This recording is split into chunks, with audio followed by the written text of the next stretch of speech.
যে ফাঁদ আমি পেতেছিলাম সেই ফাঁদে পুরো পা দিয়ে ফেলেছে, ফেসে গেছে। সেই কারণে আমি জেলবন্দি করে রেখেছি। এবং যেহেতু নিজে স্বীকার করেছে যে সনাতন শব্দের অর্থ চিরস্থায়ী পরমাত্মা, সেই জন্য আমি ওকে তিলক পরিয়ে দিয়েছি। ভিডিওটা দেখুন। এবং 23 নম্বরে একই অর্থ, নিত্য স্থায়ী পরমাত্মা। পরমাত্মা যে নিত্য বা স্থায়ী এটা বোঝাতেই সনাতন শব্দটাকে ব্যবহার করা হয়েছে। এখানে প্রমাণ হয়ে যায় যে এটা হচ্ছে বিশেষণ। অ্যালবার্ট সুরজিৎ স্বীকার করলো যে সনাতনম মানে চিরস্থায়ী পরমাত্মা, কিন্তু সে আবার বলছে এটা বিশেষণ শব্দে প্রয়োগ করা হয়েছে, নাউন না, কোনো নাম না। তাহলে চলুন বোঝা যাক এটা নাউন কি না। বন্ধুরা, অথর্ববেদের সেই একই মন্ত্র পদার্থে কি আছে, এ নাম, অর্থাৎ এই পরমাত্মাকে বিদ্বান পুরুষেরা সনাতনম অর্থাৎ সনাতন আহু অর্থাৎ বলে ডাকে।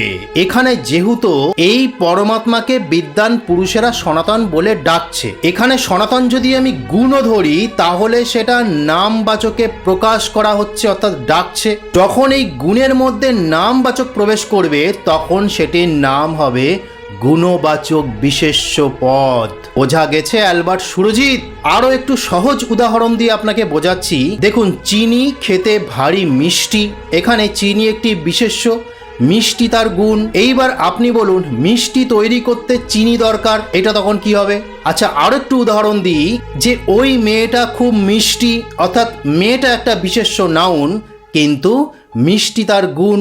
আবার দেখা যাচ্ছে আমার মেয়ের নাম মিষ্টি, সেই মিষ্টি একটি নামবাচক শব্দে ব্যবহার করা হচ্ছে। তাহলে বন্ধুরা, আপনারা বুঝতে পারলেন যে এ নিজেই স্বীকার করেছে যে সনাতনম কথার অর্থ হলো চিরস্থায়ী পরমাত্মা, চিরস্থায়ী একটি গুণ, আর পরমাত্মা একটা সত্তা রূপে প্রকাশ পেয়েছে। এইবার আসি গতকাল রেফারেন্স যেভাবে আমি দিয়েছি সেই প্রসঙ্গে। এরা জানেই না যে বেদের শাখা অনুযায়ী বেদের মন্ত্র মণ্ডল সুক্ত মন্ত্র থাকে, মণ্ডল অনুবাক মন্ত্র থাকে। এনাও ভাই, আমি রেফারেন্স দিয়ে দিয়েছি কিভাবে বেদ পাঠ করবার আগে তার রেফারেন্সগুলোকে কিভাবে দেখতে হয় সেটা ভালো করে জেনে নাও। তোমার কথা অনুযায়ী অক্ষয় লাইব্রেরির বেদে দ্বিতীয় সূক্তে সেই মন্ত্র আছে বলে আমি যেখান থেকে মন্ত্রের রেফারেন্স দেখিয়েছি সেটা অষ্টম সূক্ত হতে পারে না।